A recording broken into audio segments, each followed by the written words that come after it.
আসসালামু আলাইকুম। ২০২৬ সালে রেকর্ড করা এটা আমার প্রথম ব্লগ। হুট করেই প্ল্যান হলো ২০২৬ সালের প্রথম দিনটা আমরা লন্ডনের বাইরে কোথাও কাটাবো। আর সেই প্ল্যান অনুযায়ী আমরা চলে গেলাম বার্মিংহামে। আসলে ভাবছিলাম যে কোথায় যাওয়া যায় কোথায় যাওয়া যায়, তো হুট করে মনে হলো যে বার্মিংহামে যাই। আর বার্মিংহামের হ্যাম্পটন বাই হিলটন হোটেলে আমরা ছিলাম। তো আমাদের প্ল্যান ছিল যে বার্মিংহামটা ঘুরে দেখার, কিন্তু এই সময়টাতে ইংল্যান্ডে প্রচণ্ড ঠান্ডা এবং স্নোফল হচ্ছিল। বাচ্চাদের সুস্থতার ব্যাপারটাও যেহেতু মাথায় রাখতে হয়, তাই সব মিলিয়ে আসলে আমরা বাহিরেই বের হতে পারছিলাম না, কারণ প্রচণ্ড ঠান্ডা ছিল। আর আমরা যা কিছু প্ল্যান করেছিলাম সেসব আসলে কিছুই করা হয়নি। হোটেলের ভেতরে থাকতেও খারাপ লাগছিল না, ভালোই লাগছিল। যেটা সবচেয়ে বেশি ভালো লাগছিল সেটা হচ্ছে যে হোটেল থেকে হোটেলের উইন্ডো থেকে যে ভিউটা দেখা যায় সেটা আসলে অসাধারণ ছিল। আমি দেখাচ্ছিলাম, সেটা ছিল ১৬ তলার ওপর থেকে, খুব সম্ভবত ১৬ তলার ওপর থেকেই ছিল।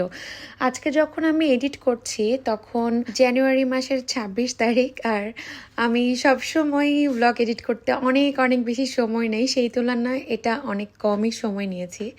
যাই হোক, ১ তারিখের করা ভিডিও আর আমি এডিট করছি, মানে ভয়েস দিচ্ছি এই মুহূর্তে, এটা ২৬ তারিখ। তো এই উইন্ডোটার কথা বলছিলাম, এখান থেকে যে ভিউটা আমরা দেখছিলাম সেটার কথা বলছিলাম। একটু পরেই সন্ধ্যা হয়ে যাবে, আর সূর্যাস্তের এই মুহূর্তটা এই জায়গা থেকে দেখাটা যে কি অসাধারণ একটা ব্যাপার, বোঝাতে পারবো না। এই অনুভূতিটা আমার জন্য সত্যিই সত্যিই বিশেষ ছিল। হোটেলের জানালা দিয়ে দেখতে পাওয়া সূর্যাস্তের এই অপূর্ব দৃশ্যটা আমি সত্যিই অনেক বেশি উপভোগ করেছি। আর এই যে আমার মেয়ের সমস্ত বিষয়ে ভীষণ রকমের কৌতূহল। এই বয়সে যেটা হয় আমারও ছিল, মেবি সবারই ছিল আর সব বাচ্চাদেরই আছে। আর আমার ছেলের বয়স যেহেতু আরও কম, তাই আসলে সে আপাতত শান্ত আছে, সে শান্ত হয়ে শুয়ে আছে, হাত পা ছুড়ছে বিছানাতে শুয়ে শুয়ে, আর চারপাশে এদিকে ওদিকে তাকাচ্ছে, দেখছে। মা রেকর্ড করছে, আর বোন বিভিন্ন রকমের জিনিসপত্র ছুঁড়ছে, দুষ্টামি করছে, এইসবই সে দেখছে। তার আর বিশেষ কোনো আপাতত কাজ নেই। আর আমার হাজব্যান্ড গিয়েছে বাহিরে খাবার আনতে এবং আরও কিছু প্রয়োজনীয় জিনিস আনতে, যেটা আসলে আমাদের সেই মুহূর্তে দরকার ছিল। যাই হোক, সে আসার পর আবার আমাদের এইসব কর্মকাণ্ডে জয়েন করবে।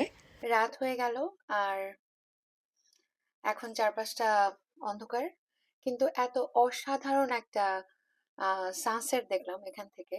আর আজকে বছরের প্রথম দিন অসাধারণ কাটলো। আর শেষ হলো এত চমৎকার একটা দিনটা, শেষ হলো অনেক চমৎকার একটা দৃশ্য দেখতে দেখতে, সেটা হচ্ছে সূর্যাস্তের দৃশ্য। সো বেশ ভালো লাগছে। আমি গতবার বার্মিংহামে এসেছিলাম একটা বিয়ের ইনভিটেশনে।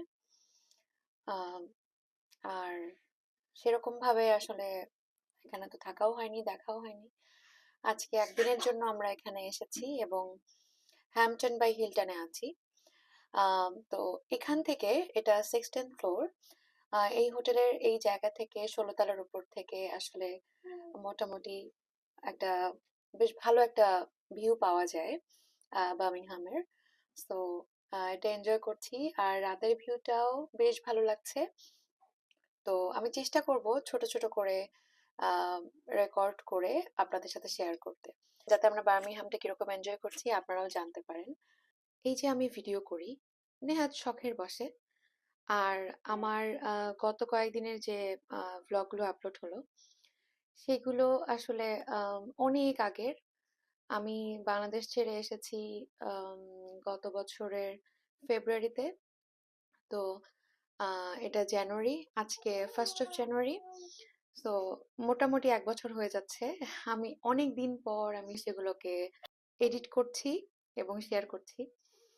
আমি নিজেকে আসলে ব্লগার বলবো না, কিংবা আমি যে ব্লগ বানাই সেটাও বলা উচিত হবে না। ব্লগ বানানোর চেষ্টা করি। আমি হচ্ছে এটা মূলত শখের বশে করি, কোনো বাধ্যবাধকতা নেই। তো ভিডিও করতে ভালো লাগে, কিন্তু ব্যাপারটা হচ্ছে এডিট করতে সব সময় ইচ্ছে করে না। তো যে কারণে আসলে দেখা যায় ভিডিওগুলো করি এক সময়, আপলোড হয় অনেক পরে। তো তো ভাবলাম যে আসলে এখন এগুলোকে এডিট করে আপলোড করা উচিত, তাই করলাম। কোনো প্রেশার নেই না। আর এই আর কি, বাহিরে বৃষ্টি হচ্ছে। আজকের ওয়েদারটা কখনো কখনো হালকা রোদ ছিল, ম্যাক্সিমাম সময়ে আসলে আহ, বৃষ্টি হচ্ছে। আর ওয়েদার এই উইন্টারে অবশ্যই একদমই বাজে। আমার মেয়ে পাশ থেকে কথা বলছে। আমার ছেলে শুয়ে আছে। এখান থেকে রাত্রেবেলা এখন বাজে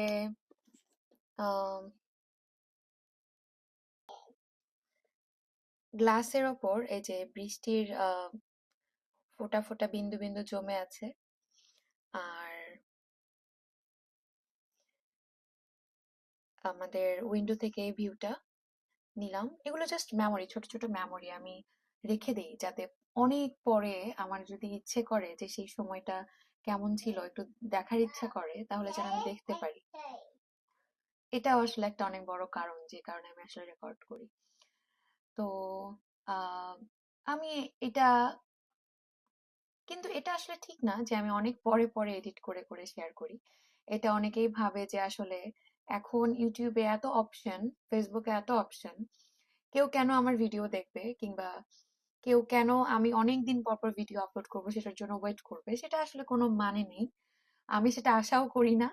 কিন্তু আমার যখন ভালো লাগে, যখন মনে হয় যে আমি ঠিক আছে এখন এডিট করি, শেয়ার করি, তখন আমি শেয়ার করি। আর আহ, এছাড়া আসলে আমি সেরকম কোনো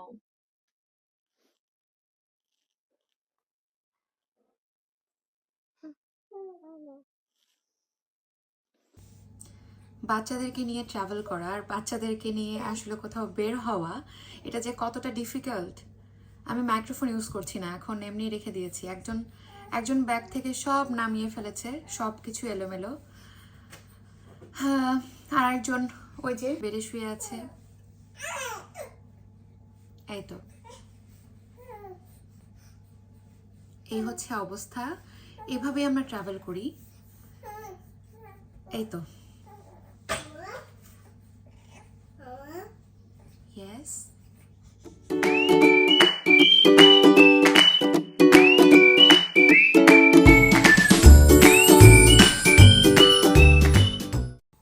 Do you like it? Yes. Yes. Yes. Go. Simulga.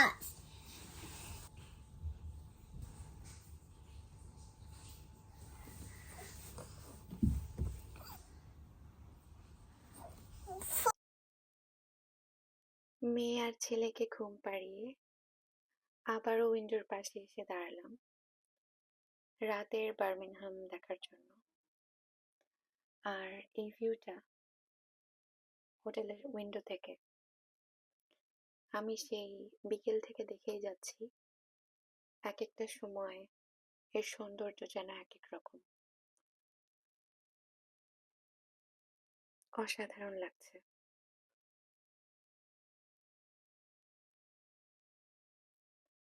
আবারও কফি খেতে ইচ্ছে করছে।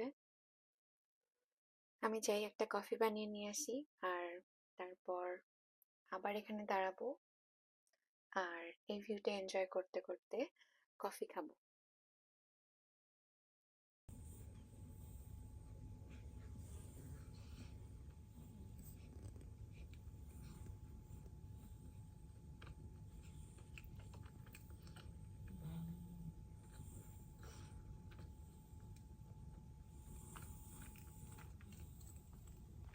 মধ্যরাতে ঘুম ভেঙে গেল, আর তারপর উইন্ডোর পাশে এসে দাঁড়াতেই চোখে পড়লো স্নোফল হচ্ছে। তো আমি ক্যামেরাটা জুম করে একটু রেকর্ড করছিলাম। আবারও দাঁড়িয়ে থাকলাম কিছুক্ষণ, দেখলাম এই মধ্যরাতের ঘুমন্ত রাতের সৌন্দর্য, যখন পুরো শহর ঘুমিয়ে আছে সেই সময়কার সৌন্দর্য। আর এটা হচ্ছে সকালবেলার দৃশ্য। সকালবেলা ঘুম থেকে উঠে, এটা আরও অনেকটা সময় পর, যখন মোটামুটি হালকা রোদ উঠে গেছে, স্নো অনেকটা গলেও গিয়েছে, সেই সময়কার রেকর্ডিং এটা। সকালবেলা আমাদের ব্রেকফাস্টের আয়োজন করা আছে হোটেলেই, তো আমরা সেখানে যাব। তো দুজন মিলে দুই বাচ্চাকে রেডি করে গুছিয়ে নিয়ে যেতে কোথাও খানিকটা সময় লেগে যায়। তো আমরা দুজন মিলে 2 বাচ্চাকে রেডি করলাম, তারপর বের হলাম আমরা ব্রেকফাস্ট করার জন্য। তো আমরা এখন এসেছি এখানে ব্রেকফাস্ট করতে। আর হৃদাও বসেছে, যদিও সে কোনো কিছু খায় না, কিছুই খায় না। সে ভীষণ রকমের পিকি ইটার, ভীষণ রকমের। ওকে নিয়ে ভীষণ রকমের স্ট্রাগল করছি আমরা, কোনো খাবারই খেতে চায় না। তবুও আমরা সবসময় বিভিন্ন রকমের খাবার তার সামনে সাজিয়ে রাখি। নিয়ম হচ্ছে বাচ্চারা খেতে চাক কিংবা না চাক, বাচ্চাদের সামনে বিভিন্ন রকমের খাবার সাজিয়ে রাখতে হয় এবং ডক্টরেরও এটাই পরামর্শ। তো আমরা সেটাই করি, তবে খুব একটা ভালো কাজে আসে না যদিও সেটা।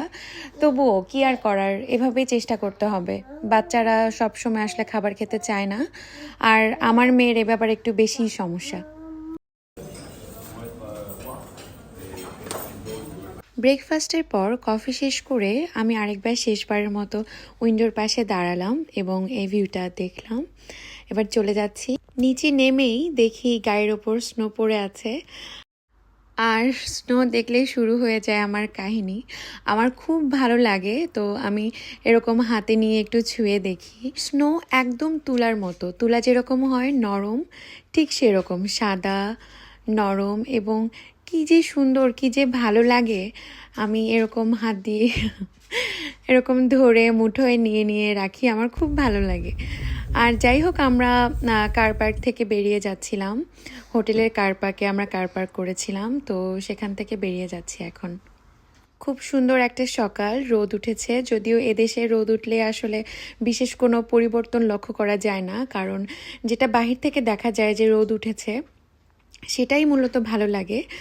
এই রোদের কোনো উষ্ণতা নেই, শুধু আছে সৌন্দর্য, যেটা রোদ উঠলে ভালো লাগে। মাঝে মাঝে যেটা আমি এতদিন পরেও আমি ভুল করি, সেটা হচ্ছে রোদ দেখলেই ছুটে চলে যাই মাঝে মাঝে বাহিরে, যে রোদের একটু হেঁটে আসি। দেখা যায় যে পর্যাপ্ত গরমের পোশাক পরি না, আর তারপর ঠান্ডা লাগে। তো এই আর কি, এদেশে রোদ উঠলে সেটা আসলে জাস্ট দেখতেই মনে হয় যে রোদ উঠেছে, কিন্তু এটার কোনো উষ্ণতা নেই। তবুও ভালো লাগছে গাড়ির ভেতর থেকে বসে, রোদের আলো একটু হলেও গায়ে এসে লাগছে। একটা কথা আছে না, যে যা সব সময় দেখা যায় তা আসলে সব সময় সত্যি হয় না, আবার অনেক সময় যা কিছু দেখা যায় না সেটাই ঘটে। তো এরকম আর কি, ইংল্যান্ডে রোদ উঠলেও দেখা গেলেও সেটার আসলে কোনো ফলাফল পাওয়া যায় না, তার কোনো সুফল পাওয়া যায় না আর কি। রোদের যে একটা আরাম শীতের মধ্যে, সেটা পাওয়া যায় না।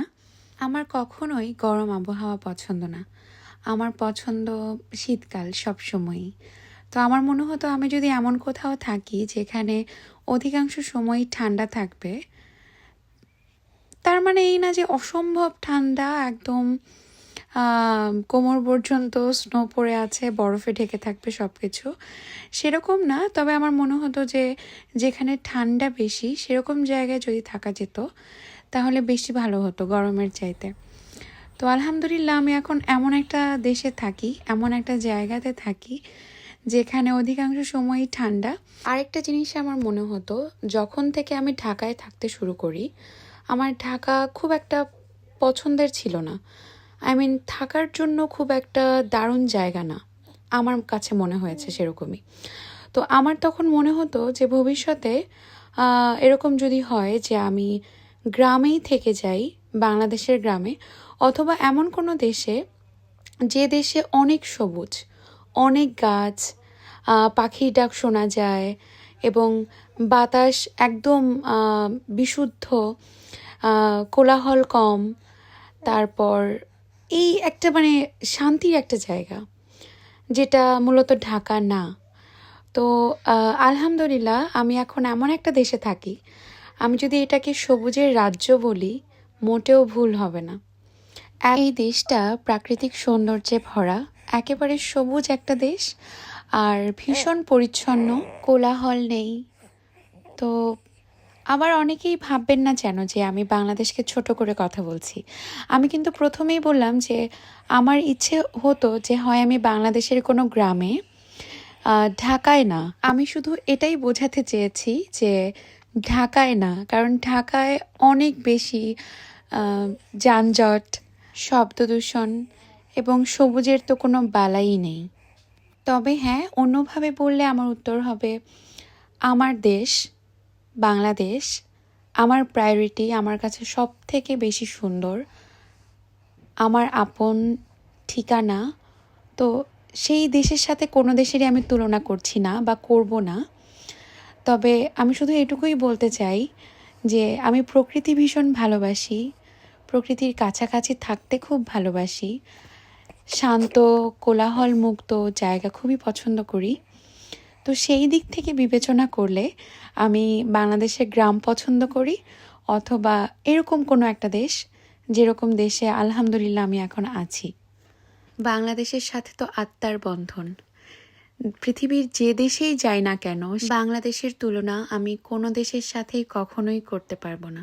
আমি সবসময়ই চাই, যেখানেই যাই না কেন সবসময়ই আমি চাইবো যে বাংলাদেশ ভালো থাকুক, যেরকম আছে আর সুন্দর করে গুছিয়ে যদি বাংলাদেশকে রাখা যায়।